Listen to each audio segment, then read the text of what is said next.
Então, né, com base nisso, eu quero convidar vocês a abrir a Bíblia lá em Atos, capítulo 4.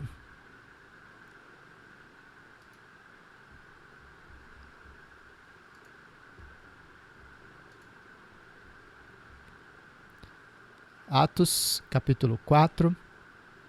A gente vai ler do versículo 23 até o versículo 31.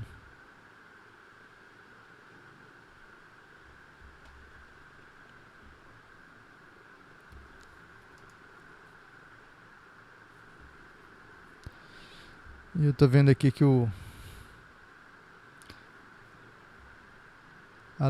Roy Letícia agora é Irineu, você não sabe nem eu. A coisa só melhora, né?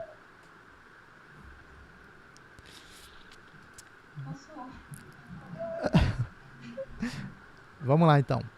Atos capítulo 4, de 23 a 31. Assim diz a palavra do Senhor. Uma vez soltos, procuraram os irmãos e lhes contaram quantas coisas lhes haviam dito os principais sacerdotes e os anciãos. Ouvindo isto, unânimes, levantaram a voz a Deus e disseram: Tu, soberano Senhor, que fizeste o céu, a terra, o mar e tudo que neles há, que disseste por intermédio do Espírito Santo, por boca de Davi, nosso pai, teu servo, por que se enfurecem os gentios e os povos imaginaram coisas vãs? Levantaram-se os reis da terra e as autoridades ajuntaram-se a uma contra o Senhor e o seu ungido. Porque verdadeiramente se ajuntaram nessa cidade contra o teu santo servo Jesus, ao qual ungiste Herodes e Pôncio Pilatos, com gentios e gente de Israel, para fazerem tudo o que a tua mão e o teu propósito predeterminaram. Agora, Senhor, olha para as suas ameaças e concede aos teus servos que anunciem com toda a intrepidez a tua palavra. E enquanto estendes a mão para fazer curas, sinais e prodígios, por intermédio do nome do teu santo servo Jesus. Tendo eles orado, tremeu o lugar onde estavam reunidos. Todos ficaram cheios do Espírito Santo e, com intrepidez, anunciavam a palavra de Deus. Essa é a palavra de Deus. Vamos fazer uma oração? Senhor Deus, nós queremos te agradecer, ó Pai, pela possibilidade de estarmos juntos, meditarmos na tua palavra juntos, caminharmos juntos e sermos desafiados e encorajados pelo Senhor para a vida que vamos viver e o trabalho que vamos desenvolver como jovens na nossa mocidade, na nossa igreja e onde mais o Senhor nos colocar. Nós queremos pedir a graça do Senhor para que agora, com a tua palavra aberta diante de nós, nós também possamos ouvir a tua voz e acolher o teu chamado. Pedimos isso em nome de Jesus. Amém.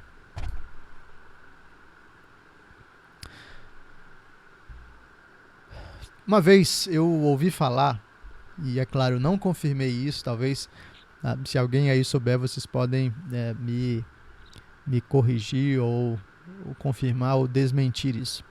Mas uma vez eu ouvi falar que existe uma rotina no exército para aqueles soldados que, quando vão saltar de paraquedas, tem algum problema. O paraquedas não abre ou tem alguma dificuldade, enfim. E os que sobrevivem, claro, né? Quando eles chegam ao chão, segundo essa rotina definida, imediatamente ao chegar eles já têm que partir para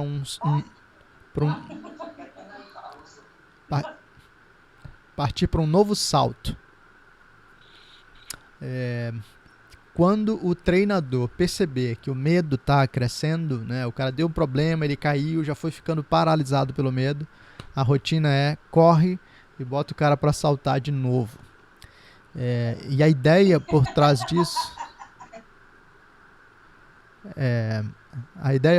disso é não deixar que o medo cresça, mas que ele seja logo dominado pela realidade. Então, se a pessoa ficar travada e pensando e repensando e revivendo a cena, puxa, o paraquedas deu problema, tive que puxar o reserva, puxa, isso deu errado, isso deu aquilo e tal. Se a pessoa deixar a coisa crescer, ela nunca mais salta.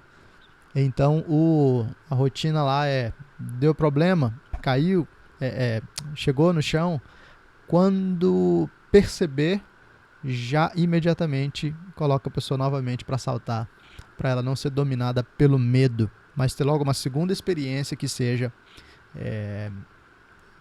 renovadora, né, vamos dizer assim, para ela perceber que tá tudo ok com o salto, que problemas acontecem uma vez ou outra, mas ela não precisa ter medo de saltar.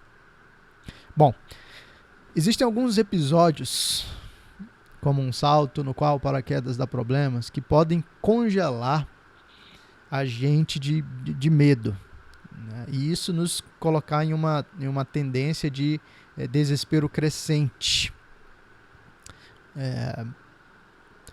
Eu já vi algumas pessoas que, depois de um assalto, ficaram extremamente receosas de sair de casa.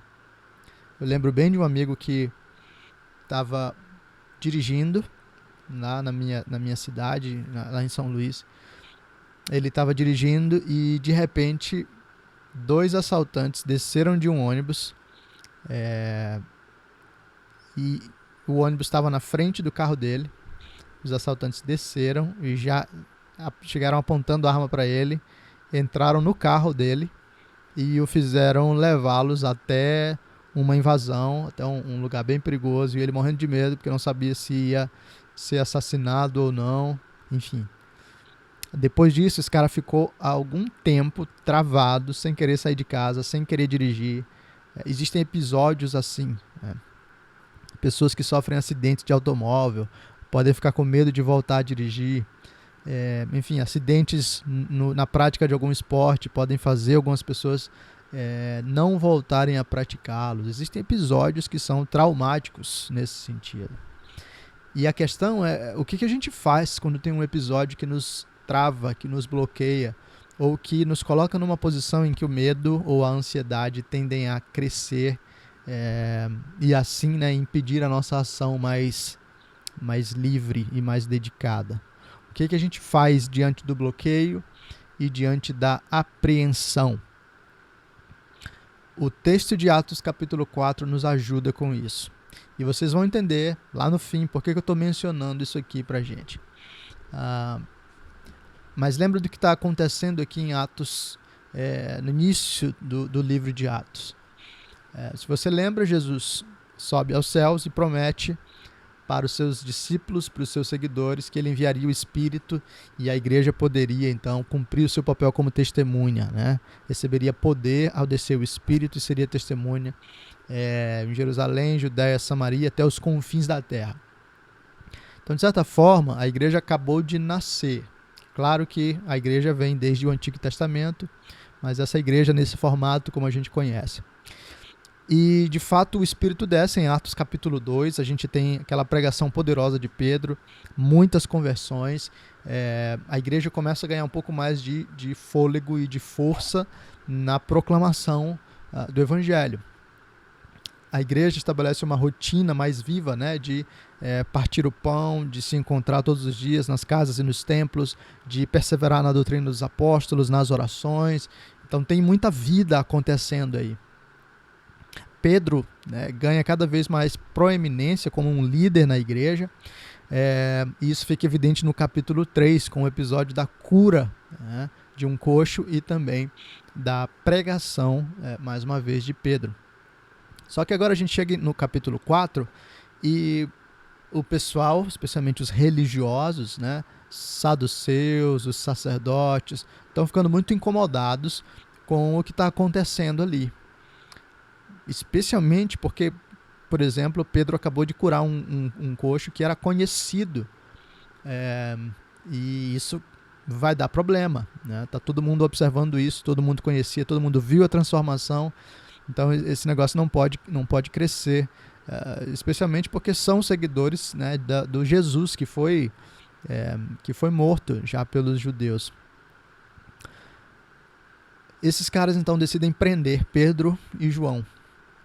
Os sacerdotes, os saduceus, prendem e agora levam ao sinédrio, né? E Pedro e João dão uma resposta extremamente ousada, né? Corajosa, fiel, sem titubear. E os caras percebem logo que eles são seguidores de Jesus, porque mesmo sendo pessoas simples e pescadoras, eles têm uma forma de articular as coisas com muita segurança, né? Com muita clareza. Eles tentam ameaçar e dizem, olha, a gente vai liberar vocês, não tem como prender, mas vocês não podem sair mais aí falando de Jesus. E eles de novo respondem com muita assertividade até, né? Olha, julguem vocês aí o que é mais interessante pra gente, se obedecer a vocês ou se obedecer a Deus, né? Então, Pedro e João estão muito firmes naquilo que Deus os colocou para fazer. E agora, o que poderia ser um susto para a igreja, talvez tenha sido, né? Puxa, nossos líderes foram presos. O que deveria ser um abalo para a igreja, uma experiência traumática, para dizer, então agora vamos pegar leve, vamos pisar no freio, vamos voltar um pouquinho, vamos reorganizar o plano, enfim, falar mais baixo. O que poderia ser tudo isso, para a igreja não é. Porque agora a gente tem Pedro e João soltos, voltam falando o que tinha acontecido, e a gente tem esse registro da oração daqueles irmãos, né? Uma vez soltos, procuraram os irmãos e lhes contaram quantas coisas lhes haviam dito os principais sacerdotes e os anciãos. Ouvindo isso, unânimes levantaram a voz a Deus e disseram.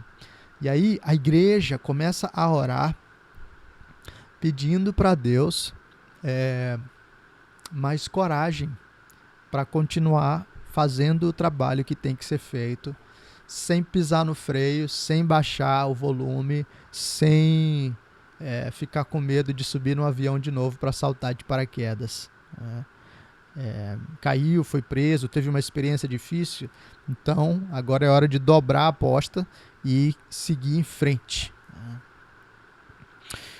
Essa oração é extremamente instrutiva para a gente e encorajadora.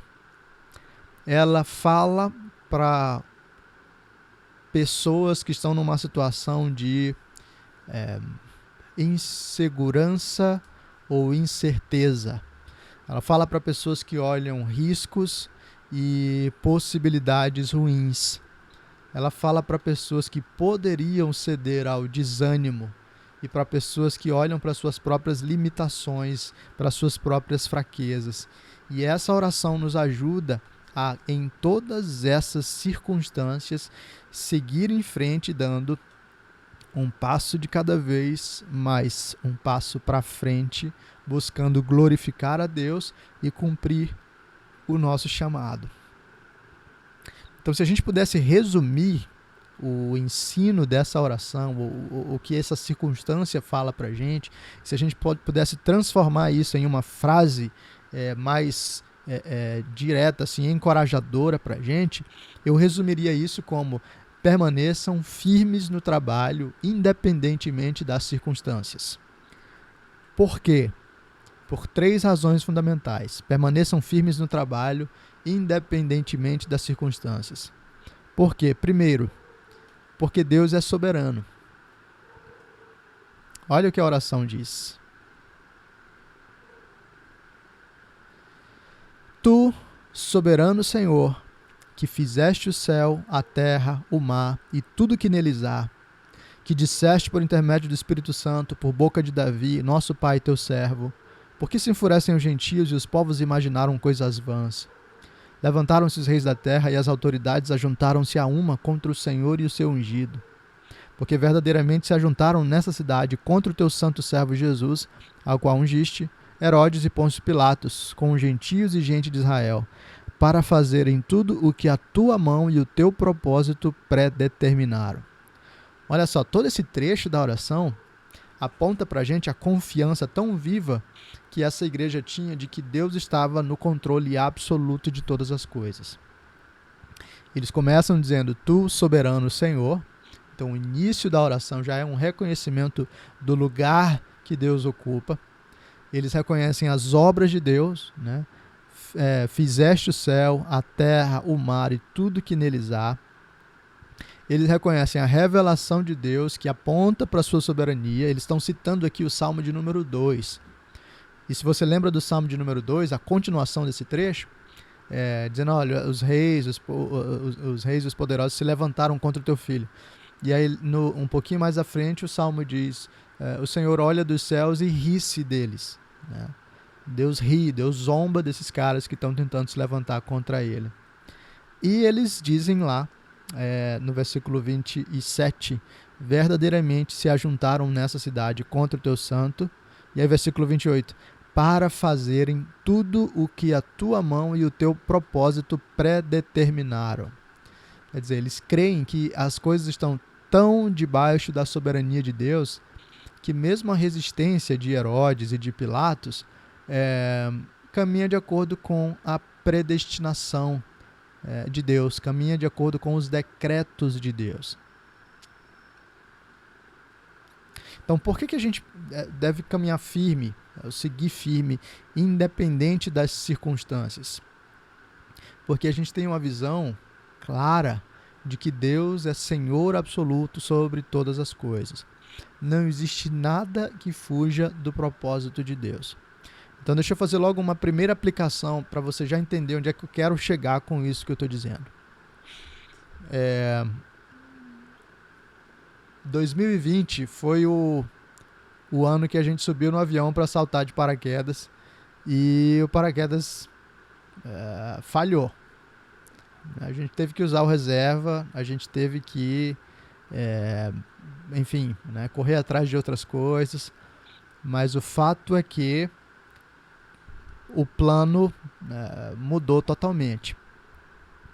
E a gente chega nesse fim de ano já com algumas notícias de que 2021 vai ser pior.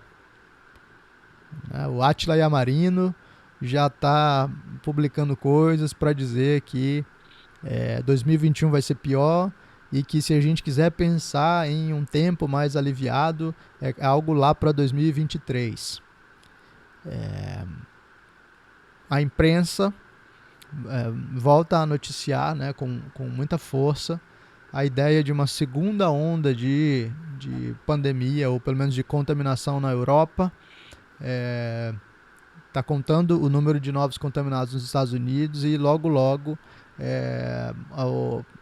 alguma coisa vai ser feita nesse sentido aqui no Brasil também. Então a questão é, como é que a gente vai agir diante de episódios, né, que foram que atrapalharam os nossos planos e que, por outro lado, foram assustadores em algum nível, né? Como é que a gente olha para o trabalho que precisa ser feito para o chamado que Deus tem para a gente? Então, uma das primeiras coisas é entender, olhar para esse texto e dizer, Deus está chamando a gente para seguir firme, para permanecer firme no trabalho, independentemente das circunstâncias. E por que Ele nos chama para fazer isso? Porque Ele é absolutamente soberano. Então, alguém olhando para 2020 pode pensar, puxa, cara, se 2021 for desse jeito, então não vai dar certo. É melhor a gente nem pensar em organizar de volta o MP, voltar ao trabalho, enfim, pensar em fazer planejamentos e programações. Talvez seja melhor, no fim das contas, a gente seguir empurrando com a barriga, ou até mesmo desistir de vez, porque nunca se sabe o que pode acontecer. Mas lembra disso aqui, o povo está diante da perseguição, seus líderes foram presos, e eles oram reconhecendo a soberania de Deus. Deus determina as coisas de tal forma que 2020 aconteceu segundo o propósito e a predestinação do Senhor. Nada fugiu do controle dele, nada fugiu do governo dele.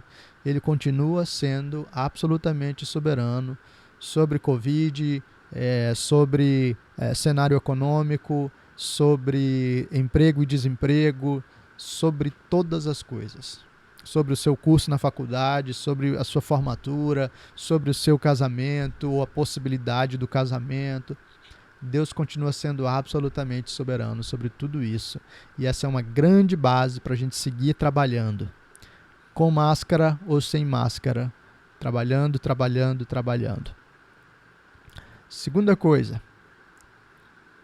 A gente precisa permanecer firmes no trabalho, independentemente das circunstâncias, porque o chamado de Deus não depende do ambiente, não depende das circunstâncias. Quer dizer, nessa parte que segue da oração, eu acho isso fantástico. Então, a partir do versículo 29, os caras oram assim: agora, Senhor, olha para as suas ameaças e concede aos teus servos que anunciem com toda a intrepidez a tua palavra, enquanto estendes a mão para fazer curas, sinais e prodígios por intermédio do nome do teu santo servo Jesus. Eu não sei se vocês conseguem perceber aí, mas tem algo genial nesse trecho. Ontem eu postei um vídeo no Instagram de um Reels que eu vi e achei muito engraçado. O cara é um cara meio que fazendo um teatrinho, né? E aí ele diz: a geração até a década de 80 entrando numa sala e esbarra na porta, e essa geração esbarra na porta e segue em frente. A geração de 80 e 90 esbarra na porta e diz: puxa, e aí segue. A geração de 2000 para frente esbarra na porta e aí se joga no chão e diz: ai, tá doendo, ai, terrível, coitado de mim. O que está acontecendo com esses caras aqui é que eles acabaram de ver a prisão dos seus líderes, eles acabaram de perceber a ameaça explícita: parem de falar de Jesus, né? E ainda assim, quando eles respondem a Deus em oração, eles não oram dizendo: Senhor, nos livra. Vocês prestaram atenção nisso? Eles só estão dizendo: Senhor, olha a ameaça deles e concede aos teus servos que anunciem com toda a intrepidez a tua palavra. Não é: Senhor, me livra da perseguição. É: Senhor, me dá mais coragem para, no meio da perseguição, fazer o trabalho que o Senhor me deu para fazer. O chamado do Senhor para a gente não depende do ambiente, não depende das circunstâncias. No meio da pandemia, a gente precisa orar dizendo: Senhor, me dá a coragem, a força para continuar servindo ao Senhor, de máscara ou sem máscara. Me dá a coragem, a força para seguir servindo ao Senhor nos tempos fáceis e nos tempos difíceis.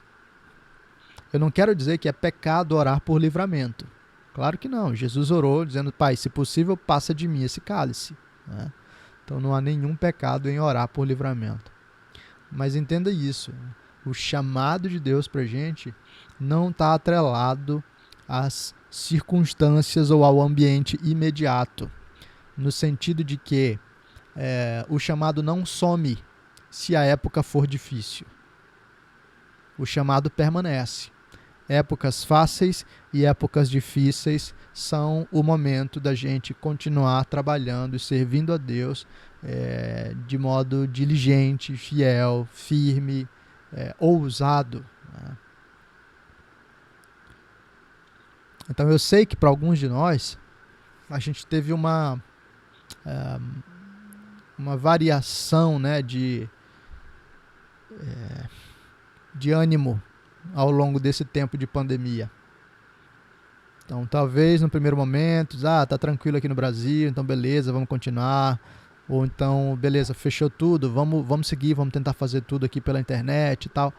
E aí, de repente, a gente vai experimentando um desânimo crescente, porque é ruim pelo computador, ou não é a mesma coisa, ou enfim, né? E aí o ânimo vai diminuindo. A gente se afasta um pouco mais, a gente deixa de participar das programações, a gente perde o contato com o pessoal, a gente já nem comenta mais tanto no grupo, a gente fica disperso. Mas lembra do chamado de Deus. E o chamado envolve tanto aquela proclamação lá fora, mas também a vida em comunhão dentro da igreja. Então, em tempos fáceis ou em tempos difíceis, em vez de pedir simplesmente o livramento e ficar olhando para si como um coitado, cinge os lombos, né, como a linguagem bíblica diz, né? Bota aí a tua armadura, a tua couraça, a tua roupa de luta e vai para a guerra, né? Vai para cima, faz o que for preciso, mas continua servindo a Deus e cumprindo, né, o seu chamado, seja qual for o ambiente, qual for a circunstância. Então, Deus é soberano, o chamado não depende do ambiente, das circunstâncias. E terceiro, por que a gente precisa permanecer firmes no trabalho, independentemente das circunstâncias? Porque Deus nos capacita para a tarefa. Então lembra de Atos capítulo 1:8, recebereis poder ao descer sobre vós o Espírito Santo. Jesus cumpriu isso em Atos 2. Mas agora, de novo, o povo está diante de um risco, né? Ok, possível medo, ameaça, perseguição. E o que acontece é que depois da oração, o texto nos diz, né, versículo 31, tendo eles orado, tremeu o lugar onde estavam reunidos. Todos ficaram cheios do Espírito Santo e com intrepidez anunciavam a palavra de Deus. Quer dizer, Deus mais uma vez dá o seu Espírito, derrama do Espírito sobre o seu povo e capacita o seu povo para o chamado que ele deu, né, que ele tem. E a gente pode contar com essa mesma segurança para a gente. Por que a gente precisa permanecer firme no trabalho? Porque independentemente das circunstâncias, Deus vai nos capacitar para aquilo que Ele nos chamou. Então, eu não sei se Deus chamou para ser presidente da federação, vice, primeiro secretário, tesoureiro, enfim, segundo secretário. Eu não sei se Deus te chamou para ser o presidente da sua OMP, ou se Deus te chamou, às vezes, nem para ocupar um cargo na diretoria, mas para ser um membro fiel que caminha junto com a igreja. Eu não sei exatamente o que Deus tem te chamado para fazer, mas tenha a certeza de que, independente do que Deus te chamou, Ele vai capacitar você para o serviço. Então não fica travado, não fica com medo, não congela na hora de saltar, porque Deus vai capacitar. Às vezes a gente olha pra gente e pensa, cara, eu sou limitado, né? Eu tenho uma série de desafios aí. Mas olha para Moisés, né? Moisés tinha lá todas as limitações dele e tentou jogar isso tudo para Deus. E Deus diz, cara, confia em mim. É a mesma coisa pra gente. Então, em vez de desanimar ou de pensar isso não dá para mim, ou não vai rolar direito em 2020, 2021, em vez de olhar para a mocidade, como, pô, a galera esfriou em 2020, então 2021 acho que não vai colar, em vez de olhar com os olhos do pessimismo, da derrota, né, do desânimo, olha com essa percepção aqui da soberania de Deus, do chamado de Deus e da capacitação que Deus nos dá e segue em frente, né? Segue tocando a bola, que Deus vai conduzindo as coisas e vai caminhando com o seu povo. Pode ser realmente que grande parte dos nossos jovens em 2021 fiquem dispersos, né? Caminhem para viver de um jeito morno, a ponto de ser vomitados por Deus. Pode ser. Mas isso não vai ser uma desculpa para que eu e você fiquemos inertes, enfim, tímidos diante do trabalho que ele deu para a gente. A gente serve, a gente ora, a gente faz o que tem que ser feito e a gente deixa os resultados com o Senhor. Deus pode converter, transformar, Deus pode reagrupar toda a galera, ou não. Mas o fato é que Deus nos chamou para servi-lo agora. E nada fugiu do controle dele. Com Covid ou sem Covid, a obra do Senhor continua. O chamado do Senhor para a gente continua também. E esse também é um convite, um encorajamento para vocês darem um passo além e começarem a se prontificar para o serviço. Então, existem necessidades reais na igreja local de vocês, na UMP de vocês, na federação. E Deus deu habilidades para vocês. Então, essa é uma hora assim, para vocês revisarem, pensarem nessas coisas e começarem a dizer, cara, eu quero usar as coisas que Deus tem me dado para o serviço dele. Em vez de me esconder atrás da distância do Zoom, eu quero meter a cara e dizer, ok, então vai ter eleição? Bota meu nome aí, eu quero disputar esse negócio. Vai ter, sei lá, né? Não vai ter eleição, mas tem possibilidades aí de a música tá fraca, eu sei tocar violão, bota o violão para jogo, né? Quando é para tocar Barões da Pisadinha, você sabe, né?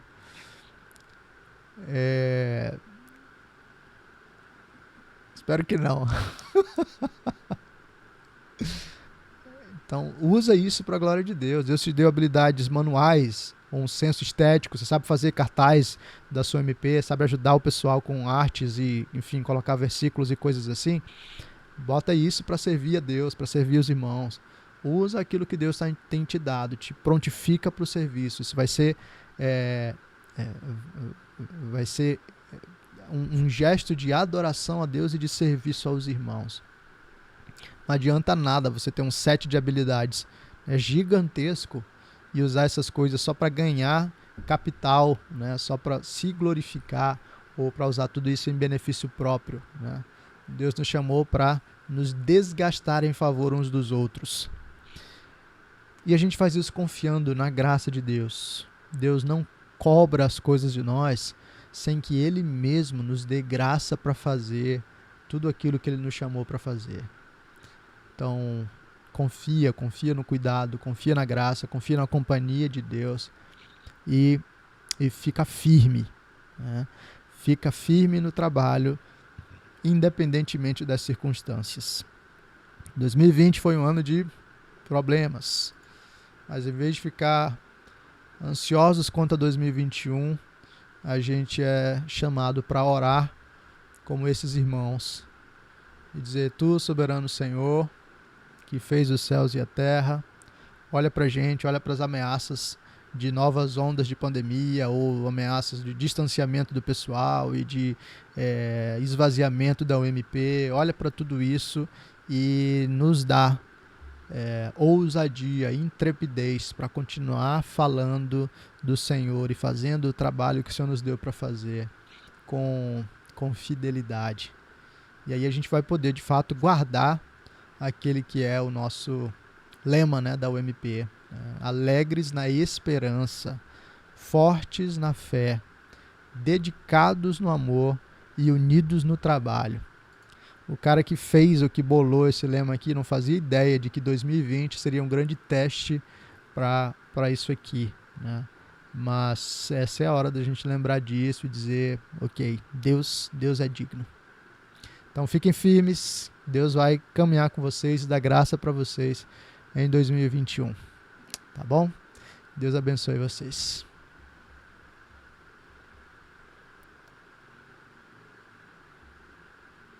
Beleza. Vou pedir pro